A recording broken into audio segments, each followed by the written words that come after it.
নমস্কার, মনির কিচেনে আপনাদের সকলকে স্বাগত জানাই। আজ আমি মাছের ডিম দিয়ে কাঁচা আমের চাটনির রেসিপি শেয়ার করতে চলে এসেছি। এই টক মিষ্টি রেসিপিটি গরমের দুপুরে খেতে অসাধারণ লাগে। প্রথমে আমি আমের খোসা ছাড়িয়ে টুকরো টুকরো করে কেটে নিচ্ছি। আর মাছের ডিমের মধ্যে সামান্য লবণ হলুদ মাখিয়ে গরম তেলে ঝুরি ঝুরি করে ভেজে নিচ্ছি।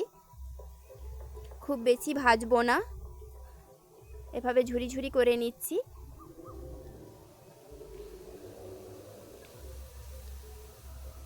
এভাবে ভেজে নিলে আঁশটে গন্ধটা থাকে না। ঝুরি ঝুরি করে আমি নামিয়ে নেব। খুব বেশি ভাজলে শক্ত হয়ে যাবে, আমি কড়া করে ভাজবো না।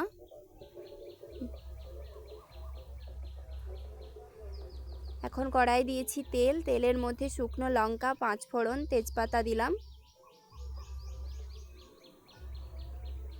5 ফোড়ন থেকে সুগন্ধ ছড়াচ্ছে।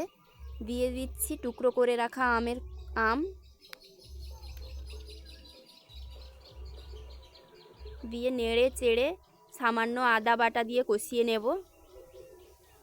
3 মিনিট মতো কষিয়ে নিচ্ছি। হলুদ গুঁড়ো,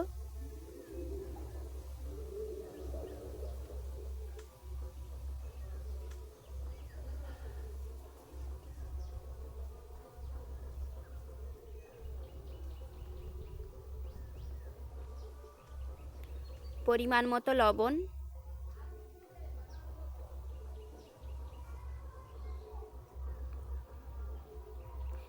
দিয়ে নেড়ে চেড়ে দিয়ে দিচ্ছি চিনি। চিনি আপনারা পরিমাণ বুঝে দেবেন, যে যেমন মিষ্টি পছন্দ করেন। এখন দিয়ে দিচ্ছি জল, দিয়ে ফুটিয়ে নেব।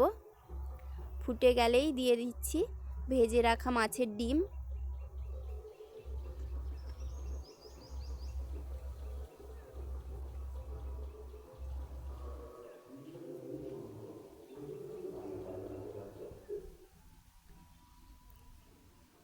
দিয়ে 5 মিনিট ফুটিয়ে নিয়েছি।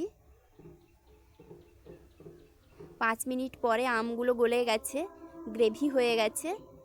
এখন দিয়ে দিচ্ছি জিরে গুঁড়ো, ছড়িয়ে দিচ্ছি। জিরে গুঁড়ো ছড়িয়ে মিক্স করে নামিয়ে নেব।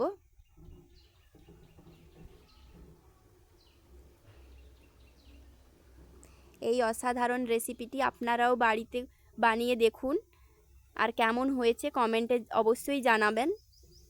ভিডিওটি ভালো লাগলে লাইক, কমেন্ট, শেয়ার ও সাবস্ক্রাইব করে আমার পাশে থাকবেন। ভিডিওটি শেষ অবধি দেখার জন্য ধন্যবাদ।